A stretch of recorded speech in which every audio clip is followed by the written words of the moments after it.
Chez les Chartreux, le silence règne, d'autant plus que ceux-ci ont quitté les lieux il y a plus d'un siècle. En 1901, au moment des lois sur l'association de 1901, et ensuite les lois de séparation de l'Église et de l'État, l'ordre des Chartreux faisait partie des ordres religieux qui ont refusé cette loi. Ils ont donc été expulsés de France.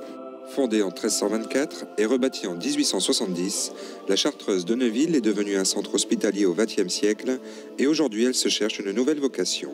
Elle est à l'abandon parce que donc la Chartreuse était jusqu'en 1998, c'était une succession d'hôpitaux, et puis en dernier lieu donc l'hospice asile du Cham, qu'il a remis en vente autour des années 2005.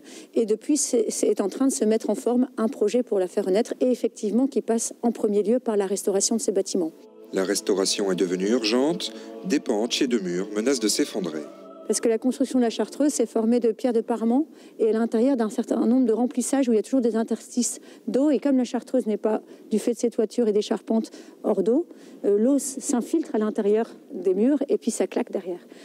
Donc là, il y a grande urgence parce qu'à l'intérieur, du coup, forcément, ça commence à se trouver complètement. Donc on retrouve quasiment la même chose. C'est pas encore autant, mais ça commence sur toute l'arrière de la chapelle des familles. Une chapelle en bien piteux état qui menace, elle, de s'écrouler totalement.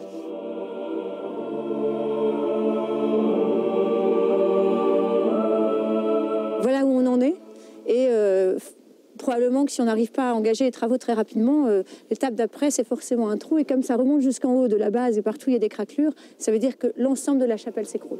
Les travaux de restauration devraient commencer dès que l'association sera propriétaire des lieux, permettant à l'argent public d'affluer.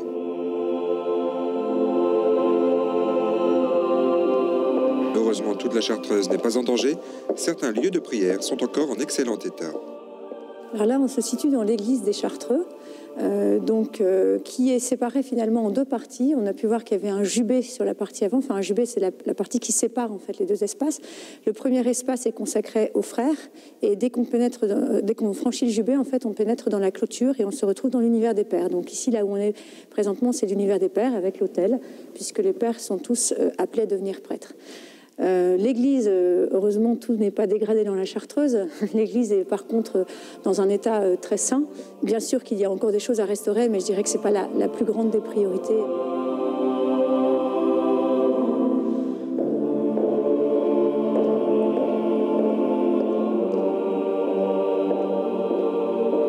Se promener dans une Chartreuse a quelque chose de mystique, avec ses longs couloirs voûtés et son jardin qui invite à la méditation.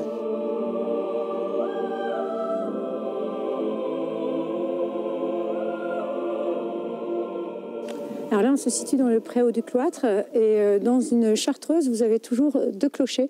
Donc le clocher de l'église et le clocher de l'horloge, un petit peu pour rappeler deux notions essentielles dans la vie qui sont le sens et en même temps la temporalité, l'action. Alors quelque part, ça renvoie bien à notre projet, parce que c'est vrai qu'on veut à la fois être dans l'action et sauver ce monument, et puis lui redonner du sens et une vocation de sens tournée vers le futur.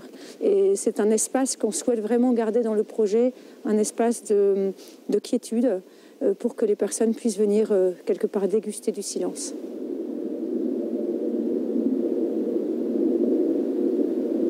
En 2012, 11 000 visiteurs ont eu la chance de découvrir ce lieu unique sur la Côte d'Opale. Une résidence hôtelière doit bientôt s'installer dans ses murs et de nombreuses activités culturelles devraient y être développées par l'association. Tout cela sous réserve d'une restauration qui, elle, ne peut plus attendre.